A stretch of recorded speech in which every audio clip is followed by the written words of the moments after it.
Tonight, federal government funding for Hockey Canada is back, but questions remain about transparency. Why allow Hockey Canada to continue to use non-disclosure agreements? We are looking at ways that we can deal with that question. The latest on non-disclosure agreements in sexual assault cases. New worries in Canadian healthcare settings. Invasive Strep A is on the rise. I will say it's actually a global phenomenon. A new Indigenous vision for a historic Winnipeg building. I really hope it's a symbol for not only where we are as a society, but where we are going. A move toward reconciliation through reconstruction. This is The National with David Common. After 10 months and some internal changes, Hockey Canada has its federal funding back. It comes with a list of conditions, but tonight, critics are saying a crucial requirement is missing. The federal money was initially suspended last June as the organization was locked in controversy over its handling of an alleged group sexual assault. That included using a non-disclosure agreement, or NDA, to prevent the claimant from talking publicly about the case. And those agreements are exactly what many say now needs to be banned. Ashley Burke explains why. Number 3, Jocelyn Laurent. The Minister of Sport and Hockey Canada's new board chair, side by side just hours after the government restored millions of dollars in federal funding. We put extremely clear expectations before Hockey Canada, before we would restore funding to them. But the opposition says those conditions don't cut it. It was way too premature. I think the government has fallen well short. Fallen short, MPs and advocates say, by not requiring Hockey Canada to ban the use of non-disclosure agreements that prevent victims from speaking about sexual abuse allegations. The reason that we have been in the dark for so long about practice inside Hockey Canada in relation to misconduct has been to use non-disclosure agreements to cover them up. 10 months ago, the Minister of Sport froze Hockey Canada's federal funding in connection to its handling of sexual assault claims, including its use of a non-disclosure agreement to settle a $3.5 million lawsuit in London, Ontario last year. A young woman alleged she was sexually assaulted in 2018 by 8 hockey players, including members of the World Junior team. Well, why allow Hockey Canada to continue to use non-disclosure agreements? We are looking at ways that we can deal with that question, not only for Hockey Canada, but for all federally funded sport organizations. Non-disclosure agreements should not be used to silence victims of sexual violence. Others say an outright ban of NDAs could mean victims may not get compensation at all. The organization is buying their silence. Let's be clear on that. That's exactly what they're doing. And I've had clients of mine come back to me and say, gee, I really regret signing that NDA. And I want to go public with how badly I was treated and warn other potential victims. And I say to them, well, you just got $300,000 for that. Will you give back the $300,000 in return for not having the NDA bind you? And everyone has said, oh, no, I want to keep my money.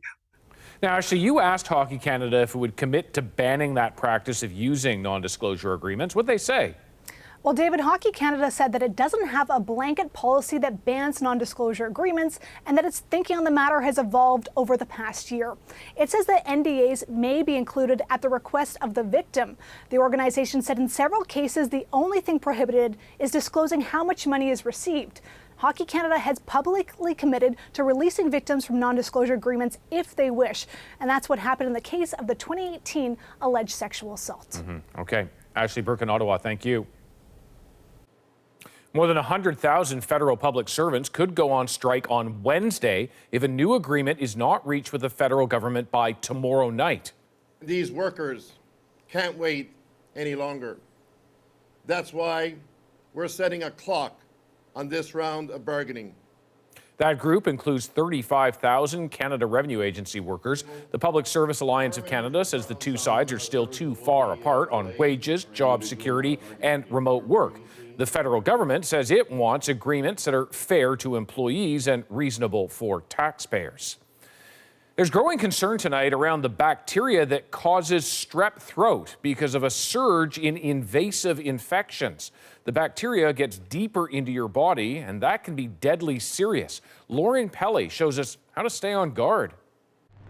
At this Quebec hospital, officials say 4 people have been treated for serious infections in a 10-day span, all linked to the same bacteria, group A streptococcus. It's actually a very prevalent bacteria. In other words, it's very common in the community, and it's actually quite transmissible. Strep A is typically known for causing milder illnesses like scarlet fever and strep throat. But when bacteria enter the blood or deep tissue, it can lead to flesh-eating disease, toxic shock syndrome, even rapid death. They're continuing to come in at a steady pace. A different pediatric hospital in Montreal is also seeing more serious strep infections. This physician says kids who didn't encounter the bacteria during the COVID pandemic are catching it now, alongside viruses like influenza that also came roaring back. And what usually happens is a few weeks after that flu or influenza or other virus, that's when that strep that might be there in the throat becomes invasive. Province-wide, Quebec recently saw a 56% increase in invasive strep A, compared to the average number of infections during the same time period before the pandemic. Ontario's strep season also involves a higher incidence rate across all age groups than pre-pandemic levels, and other countries like the US and UK reported spikes as well. I will say it's actually a global phenomenon. This is not just a North American thing or, this part of Ontario. This is actually global. All while a key antibiotic for early cases of strep remains in short supply. Health Canada has been reporting a shortage of amoxicillin since mid-November, but that won't hamper treatment of the more serious cases. When somebody has an invasive infection, they're not getting amoxicillin typically to treat it. It's other antibiotics that we would use. Okay, Lauren, you heard from Health Canada. They're addressing this shortage and working with drug makers. But what can Canadians do if they worry about a strep infection getting serious? Right, so we heard from doctors you should be looking for some key warning signs, things like fever, headaches, confusion. If you start to feel that way, you should consider getting this checked out. I should note, though, that these serious infections are far more rare. Usually strep is just a common bacteria, mild illness. Many people don't even know they have it. All right, Lauren Pelly, thank you. Thank you. A coroner's inquest has started looking at the case of Myles Gray, who died after an encounter with Vancouver police officers nearly 8 years ago. As Lindsay Duncombe shows us, Gray's injuries were so severe an autopsy couldn't determine what exactly caused his death. Rage fueled by grief outside the coroner's inquest into Myles Gray's death. No justice! Help me! For 8 years, we keep having to talk about his injuries and what they've done, and keep having it thrown in our faces that they're just still working. The 33-year-old died in a violent encounter with as many as 9 Vancouver police officers. Police were called after Gray confronted a homeowner for watering her lawn during a drought. Police followed Gray to this backyard. No one else saw what happened. Gray suffered a fractured voice box, broken bones, brain hemorrhaging, and a ruptured testicle. Injuries so extensive, pathologists couldn't determine exactly what killed him. It's really going to be the public's first chance to shed any kind of light on this, because so far all the discussions and investigations have been behind closed doors. BC's Independent Investigations Office concluded some officers may have committed manslaughter, aggravated assault, or assault causing bodily harm. Prosecutors didn't lay charges, though, citing lack of evidence. The officers involved refused to speak with the independent investigators, but they will testify at the inquest. The inquest heard Gray was diagnosed with bipolar disorder, took testosterone, and used marijuana. He was described as being amped up in the days before his death. They need to be able to verbally de-escalate people. They need to learn what to do when somebody is in a crisis. If someone's having a mental health crisis and they aren't wearing shoes and they aren't wearing a shirt, they should be able to identify that. The inquest can make recommendations but can't find fault or result in disciplinary action. 6 officers are expected to face a disciplinary hearing. It's been postponed, likely until fall. Lindsay Duncombe, CBC News, Vancouver. An arrest has been made over the killing of 17-year-old Ethan Bestplug on a Surrey bus last week. Police say charges are pending against a 20-year-old man from Burnaby, but his identity has not yet been released. They confirmed that this was not a random attack, that the two were known to one another through a third party. CBC is now among the growing list of public broadcasters that the social media platform Twitter has branded as government-funded. As Thomas Dagg reports, CBC's response includes an objection and action. Canada's public broadcaster says it won't be tweeting for now because of how the social media platform has labeled the organization. At issue is Twitter's move to tag CBC's corporate page as government-funded media, a label demanded by opposition leader Pierre Poilievre, who says now CBC is officially exposed, calling it Trudeau propaganda, not news. The fact that he has to run to American billionaires for support to attack Canadians says a lot about Mr. Poilievre and his values. Twitter's new owner, Elon Musk, has recently been adding similar descriptions to other public service broadcasters. From Britain's BBC to U.S. National Public Radio, a label system first intended to warn users of China's state media. According to Twitter's own definition, when an outlet is tagged government-funded, it means there may be varying degrees of government involvement over editorial content. It is so unfair, right, to kind of like use that framework for CBC. Through a parliamentary appropriation, CBC and the French-language Radio-Canada receive more than $1 billion a year in public funding. But the Broadcasting Act states the corporation remains editorially independent of the government. News organizations that are funded in that way need to have a very firm arm's length relationship and be able to say we are independent and we are trusted. BBC complained and got its label changed to publicly funded. Now the Canadian broadcaster says it's also written to Twitter, but hasn't said whether it would accept a different label. Okay, Thomas, late tonight, another label change from Twitter. Yeah, for a brief period this evening, CBC was listed as 70% government-funded media. Elon Musk has changed that again now to 69% government-funded media. He tweeted that he's just trying to be accurate, but of course this doesn't change the substance and the objection from CBC. The Crown Corporation insists that its journalism is impartial and independent, and CBC says it will not tweet any content for the time being, David. All right, Thomas, thank you. Former NDP MP Olivia Chow is throwing her hat in the race to become Toronto's next mayor. We have to make a city that is more affordable. Chow highlighted her experience as a city councillor for 13 years and an MP for 8 years. There are now 48 registered candidates for the mayoral by-election. It'll be held on June 26. There are desperate calls tonight for a ceasefire in Sudan. A power struggle between the military and a paramilitary force has left at least 180 people dead and around 2,000 others injured. Many of those civilians, all in just 3 days. Chris Brown with more. In Sudan's capital, Khartoum, it seems anyone who can get out is doing so. The entire country may be rapidly spiraling toward a civil breakdown. We are heading for our hometown where we'll wait for a victory statement from Sudan's army, he said. But that kind of proclamation seems wildly premature.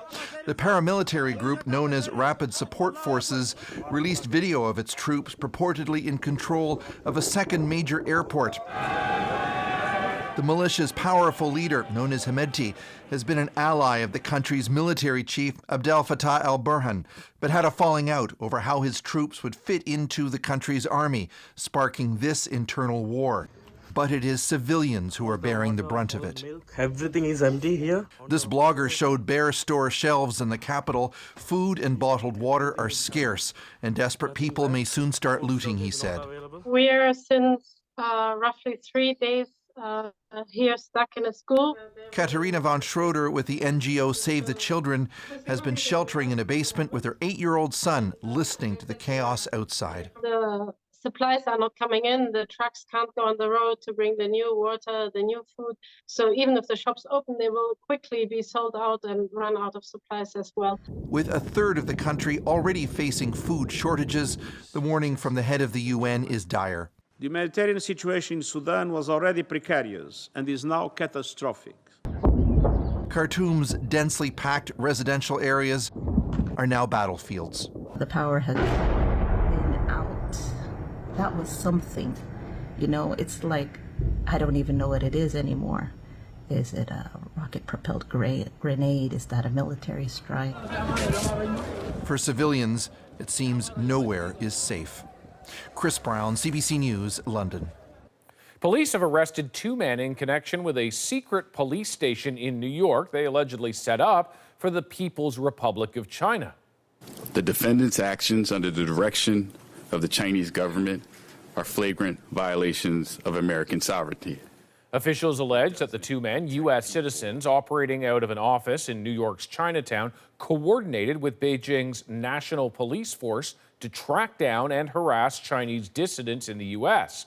The RCMP is investigating claims of similar stations being set up here in Canada. What do we want? Justice! When do we want it? Now! If we don't get it, shut it down! Anger in Kansas City, Missouri after the shooting of a black teenager. Families say 16-year-old Ralph Yarrow was sent to pick up his siblings from a nearby home last week, but when he went to the wrong address, the homeowner shot him. Yarrow was released from the hospital today. The 85-year-old homeowner faces criminal charges, including armed assault. A prominent Russian critic is behind bars tonight for speaking out against his government. Vladimir Kara-Murza was sentenced to 25 years in prison by a Moscow court for treason. Briar Stewart has his story. Moments after Vladimir Kara-Murza received one of the harshest sentences in Russia in years, he told a supporter that one day Russia would be free.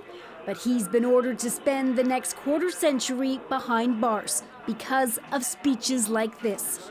These are war crimes that are being committed by the dictatorial regime in the Kremlin. This address at Arizona's legislature was just a few weeks after Russia launched its full-scale invasion of Ukraine.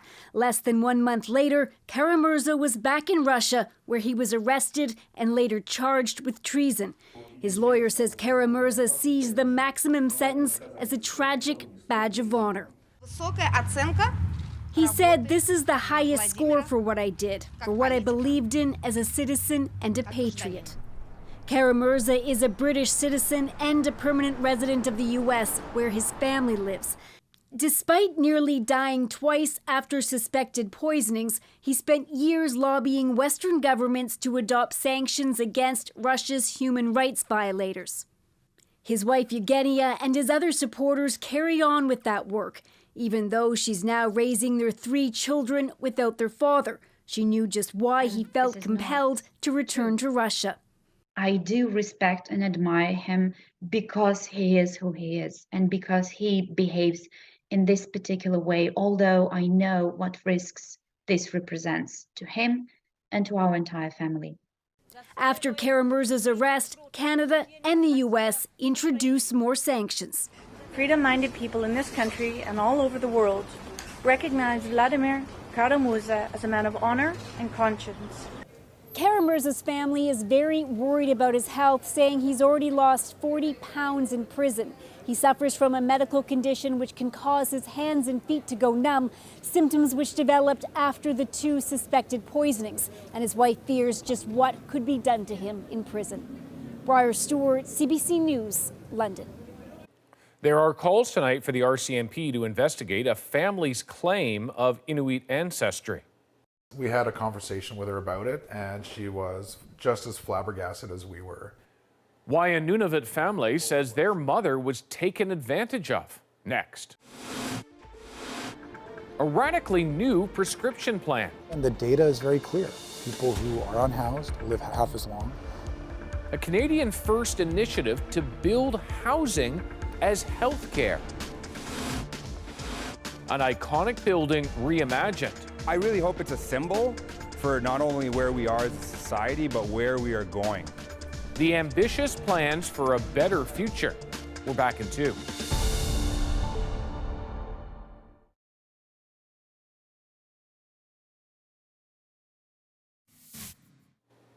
Italian authorities have seized about $600 million worth of cocaine found floating in the ocean off the coast of Italy. A total of 2 tons of the drug were packed in watertight casings held together by fishing nets. Officials say a tracking device was found with those bundles. There are calls for the RCMP to open a fraud investigation into an Ontario family that claimed to have Inuit ancestry. 2 sisters in the family received scholarships and awards based on their Inuit status, which is now being revoked. Juanita Taylor with more. There's no way. At his home in Iqaluit, Noah says his mother is the victim of a big lie.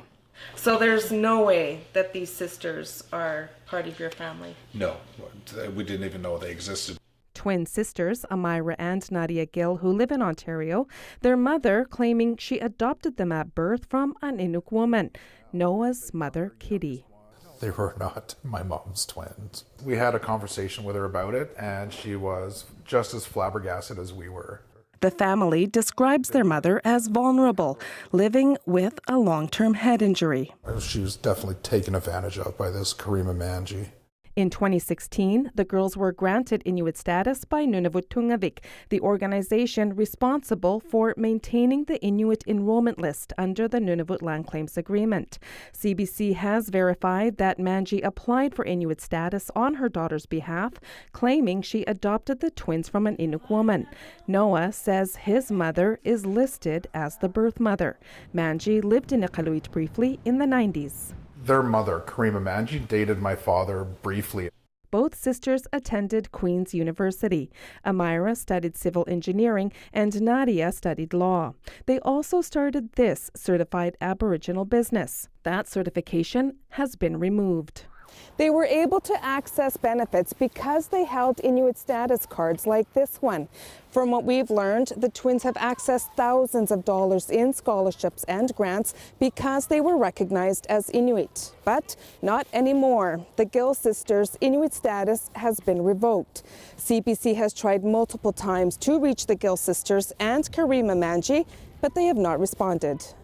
According to Inspire, the sisters received money from them to help fund their education. It gives bursaries and scholarships to Indigenous students.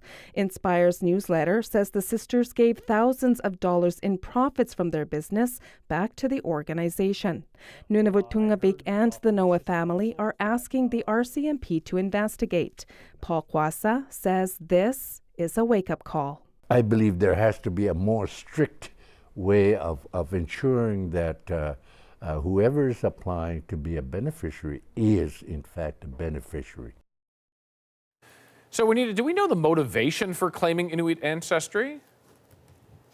Well, David, we don't know what the motivation was, but we do know that the girls did receive funding for their university education. Now, we weren't able to speak with them, so we couldn't ask them if they believe they really are Inuit. Now, what we do know is that their mother, Kara-Murza, applied for Inuit status for herself, but because she couldn't provide any names or any supporting documentation, her application was denied. David? Right. Thanks very much, Juanita Taylor. A Toronto hospital will be the first in Canada to embrace an innovative solution it says will save money and, more importantly, lives. We are physically imposing death and suffering on individuals by failing to provide housing as a human right. Ioana Remiliotis on the push to prescribe housing as health care. Why did it take so long for U.S. authorities to notice a major intelligence leak? The department is taking this breach seriously. We'll hear from one of the journalists who tracked down the alleged leaker even before the FBI. The National takes you deeper into the stories shaping our world next.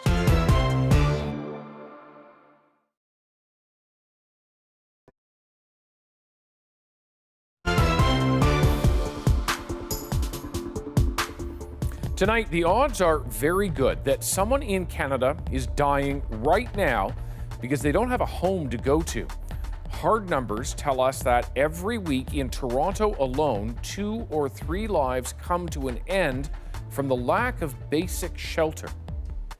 So let's examine a bold proposal taking shape in Toronto. Some doctors are about to provide housing as a key part of treatment in the way they now prescribe medicine or rest. Ioana Remiliota shows us the powerful arguments behind this project and how it could change lives.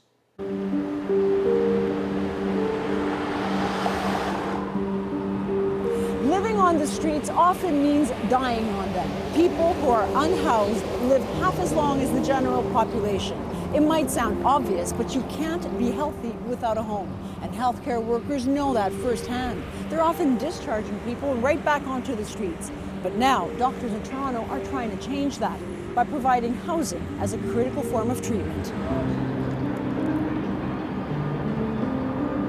So is this prescribing housing as a form of health care?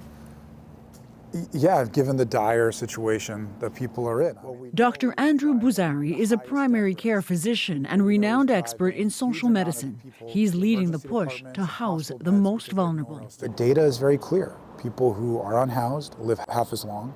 The rates of chronic disease, of cancer, are 2 to 3 to 5-fold higher. We are physically imposing death and suffering on individuals by failing to provide housing as a human right.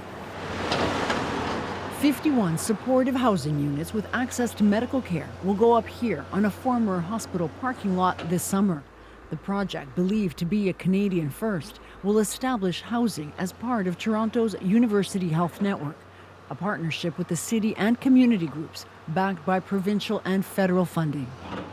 You can't just sit back. Buzari says it's about treating a glaring need. We cannot look away now and say, well, we're not aware. We were not really aware of the connection between housing and health. We can't disconnect the hospital bed crisis, the healthcare crisis, from the homelessness crisis. And these are some tangible and concrete steps to try to address housing, but we know this has to be done at a level that's scalable, with more partnerships with every level of government, and most importantly, listening to what communities have been calling for a very long time.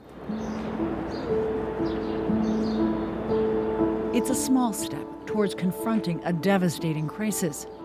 Graydon Lee passed away on February 28th, and Perry Corbier on March 29th. Homelessness kills 2 to 3 people in Toronto every week. A monthly memorial service recognizes those who keep dying on city streets and shelters. It's at once a recognition of their lives and an exhausted reprimand. When you're screaming into the void, trying to get more support for our community, and nobody responds, the government doesn't respond, it's really heartbreaking. Roxanne Danielson is a nurse at Inner City Family Health Team. When you see clients coming in here, how often do you think what a difference a home could make? Oh, I think it all the time. If somebody is homeless, my first thought from a health perspective is that they need housing. Sorry, my hands are a little bit cold. Roman Chevelik is one of her longtime patients. So many of my people are dead. Right? That's the reality of it, eh? Chevelik spent decades battling addiction and living in and out of shelters before finally accessing social housing. How important was housing for your recovery? Very important. I feel secure. I just stress the importance of being able to lock your door. Would it have been possible to get healthy without your own place? Oh, heck no.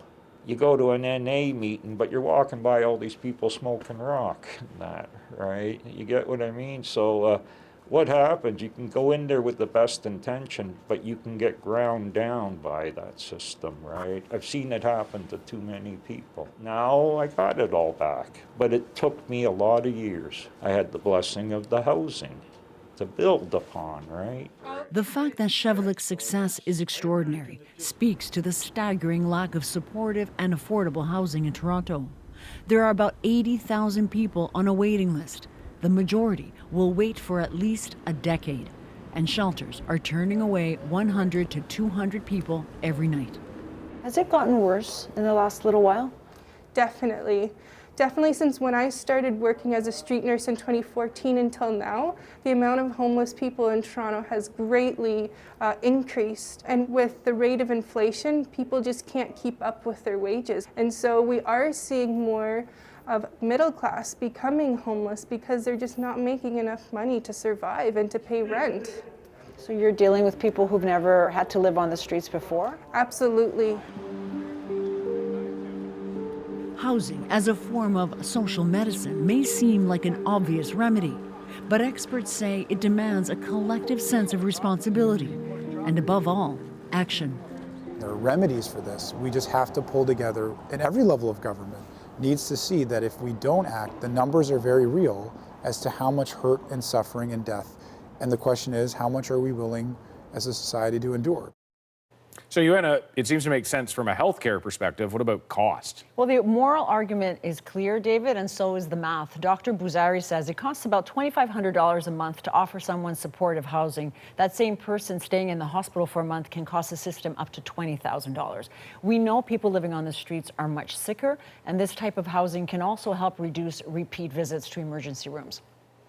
Is this being looked at anywhere else in the country? In a more temporary way, Alberta Health Services has teamed up with a community group in Edmonton, and they've created 36 transitional beds, 12 of which are now in operation. And the goal there is, like I said, more temporary. It's to offer people a safe place to heal, people who are experiencing homelessness and who are being discharged from emergency rooms, and then to find them more permanent housing. All right. Joanna Romeliotis, thanks very much. You're welcome. As the world takes stock of a massive U.S. intelligence leak, there are questions about why it took so long to uncover. Coming up, a New York Times journalist who found the alleged leaker even before authorities did. Plus, so out of the 72 pop, he drank 69 of them. An unexpected drop-in the middle of the night from a very thirsty visitor. That's coming up a little later.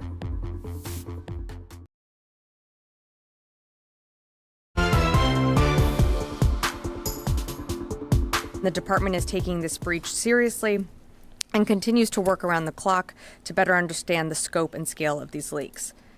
That is at the Pentagon today, still in damage control mode after last week's arrest of an alleged leaker. He's suspected of disclosing highly sensitive intelligence, some of it top secret. Part of the problem for the Pentagon is that by the time those leaks were noticed, they may have been in circulation for a while. They got wider attention after popping up on social media, 4chan and Telegram earlier this month, and that triggered a search for the original source, leading to the social media platform Discord and to Jack Teixeira, a 21-year-old Air National Guardsman from Massachusetts. But it wasn't just law enforcement on the hunt, there were journalists too, including the New York Times' Haley Willis, who was at Teixeira's house well before the FBI came to arrest him. In other words, in many ways, you scooped the feds. How did that happen, Haley? Yeah, so thanks so much for having me. I think, ultimately what happened is my team and other journalists were reporting this at the same time that the feds were doing their own investigation. So we were independently coming to the same conclusion. Charging documents show that the feds came to the conclusion because of information they received from the social media companies.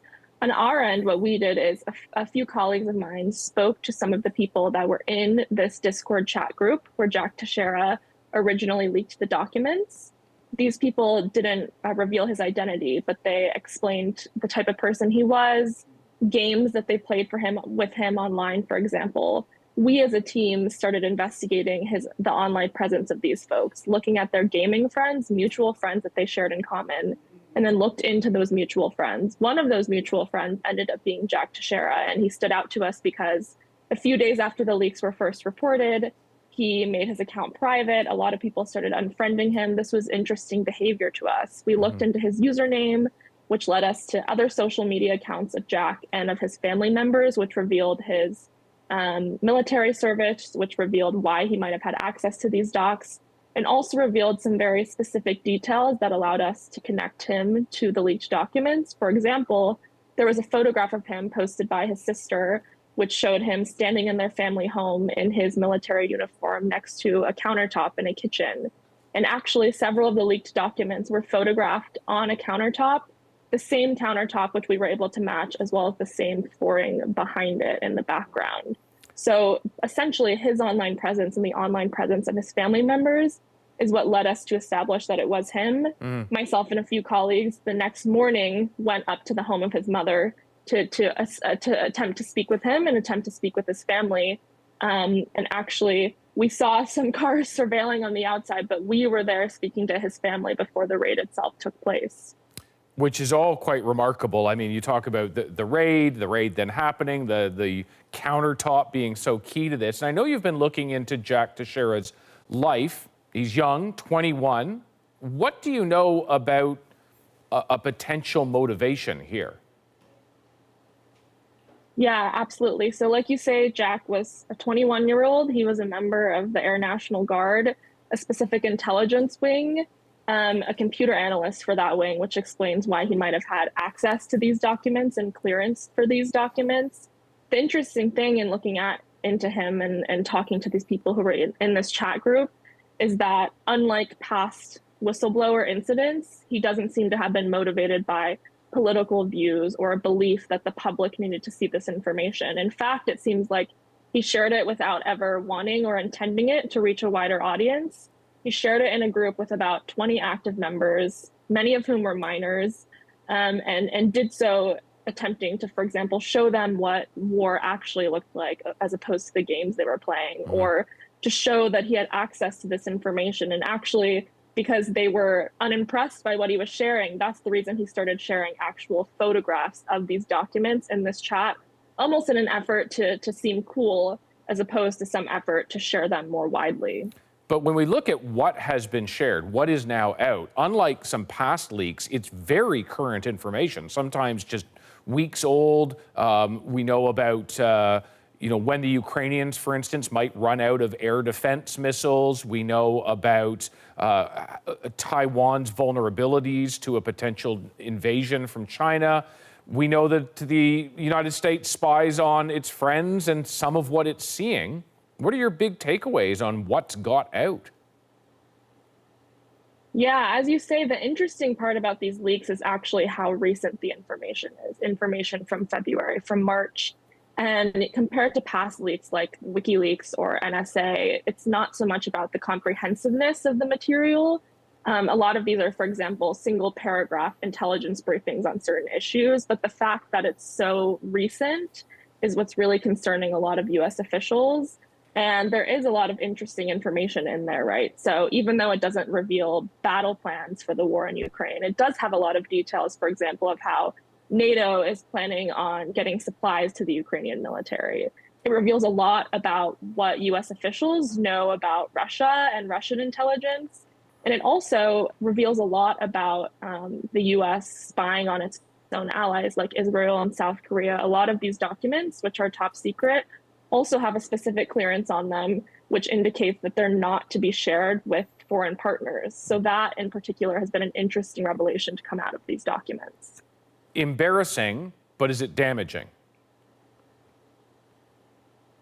It's a great question. I think, a lot of the response to our reporters who have been investigating these documents is that, the information, even though it is recent, is now outdated in the case, for example, of the war in Ukraine. The situation on February 28th is not the situation now. So I think there are questions about how damaging the information actually is. It's not to the extent that it is revealing, the next front or the next Ukrainian operation in the war. But I do think it is damaging in the sense that it's raising a lot of questions for people about who has access to this types of information, how it's getting out, and of course raises questions for the US's partnerships with these allies that it is, working with, whether it be Ukraine or Israel or South Korea, and how it's collecting that intelligence on those places. I want to bring you back to outside that home for a moment. You, of course, were there before the feds arrived. You were there when the feds arrived. Were you still there when they brought him out? And if so, what was going on? Yeah, it's a great question. We actually didn't see Teixeira leave the property. And we suspect the reason for that is that the feds were there for a very long time, actually collecting evidence, likely from his home, whether it be the documents themselves, looking through his electronic materials, potentially weapons that he may have had. So we saw the feds arrive. We were actually the only reporters inside the FBI cordon. We saw a group enter on foot to clear the property, and then the rest of the vehicles in the convoy drive in. And then we actually couldn't see the moment of the arrest because we were there in person, but I later saw the aerial footage of them actually apprehending him. So we didn't see Jack leave. I did see, we stayed there for about 7-8 hours while the raid continued on. His mother came out at one point, and I approached her.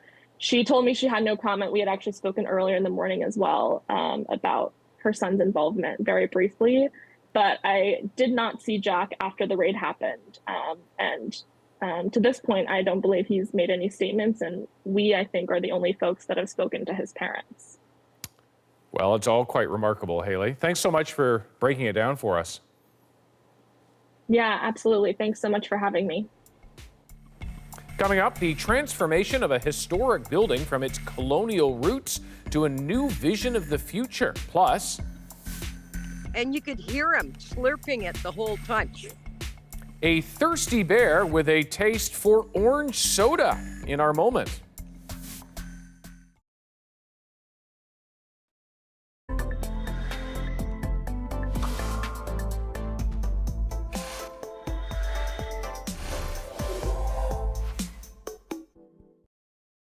I'm Saroja Coelho. Tomorrow on CBC's daily news podcast, Front Burner, hundreds of laws targeting trans people have been introduced across the U.S. so far this year.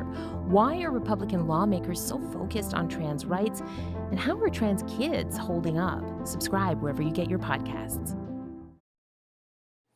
The Hudson's Bay Company's former flagship store in Winnipeg has a new owner, and the Southern Chiefs of Manitoba have big plans for that building. Cameron McIntosh gives us our first glimpse into their vision for its future. Well, here's the building. In what is now the abandoned first floor of the Hudson's Bay Company's former downtown Winnipeg store. We want to have a museum right here. Grand Chief Jerry Daniels sees the future. This will be the atrium. You'll be able to look up and see the sky. A total redevelopment. 6 stories, 650,000 square feet, including housing, social services, a museum, and public spaces. And we'll have totem pole that was dedicated to the residential school survivors. Wewane Baga Kinagan is Anishinaabe-Moan for It's Visible, a $130 million plan to transform what was once the flagship of the company that opened up and colonized the West. I think it's about taking a lot of that back, you know, and sort of reinforcing what the true spirit and intent of the treaties were, and that is to share and to move into the future collectively. 97 years ago, the opening of this building marked the Bay's transition from fur trade into 20th century retail. Over the years, it became a historically priceless part of Winnipeg's downtown, but economically worthless. For years and years, the Bay tried, but just couldn't sell it. Last spring, in what it called an act of reconciliation, the Bay gave the building to Manitoba's Southern Chiefs organization. It just felt to us that this was the right solution. The title has just transferred. We're going to the second floor. Daniels is hoping to start interior demolition this summer. And this floor probably won't even be here anymore. Plans and financing are still firming up. The federal and provincial governments are in for $110 million, hoping the project will breathe new life into a historic but decaying part of Winnipeg's downtown. I really hope it's a symbol for not only where we are as a society, but where we are going. Reconciliation through reconstruction. Cameron McIntosh, CBC News, Winnipeg. What you see there is a bear helping himself to cases upon cases of pop from a car in BC. Sharon Rousel purchased the pop that evening with the intent of selling it at her food truck the next day, but one thirsty bear beat her to it. Tonight, that bear's affinity for orange soda makes our moment. It was about 3 a.m, and my dog actually alerted me to something was out there. So I took a look outside and I saw the bear, and then later on looked at my security cameras and saw him enter the yard and smash the window really quickly. I'd left the door open if he'd have tried it. You know, he could have gone in that way. I could see him coming in and out of the truck with different pop. He started with the Orange Crush, and eventually the last thing he got was the Diet Pop. So out of the 72 pop, he drank 69 of them. And you could hear him slurping it the whole time. And he didn't break them open with his claws as you would think he would. He used his teeth every time. And I tried reasoning with him. I explained to him how important the car was and that I had to go to work the next morning. That didn't seem to affect him whatsoever. I tried reasoning with him, the bear. I love that. Answering the question of how long it takes a bear, probably coming out of hibernation, to drink 69 cans of pop, the answer is an hour and a half, and he came back the next night. He came back.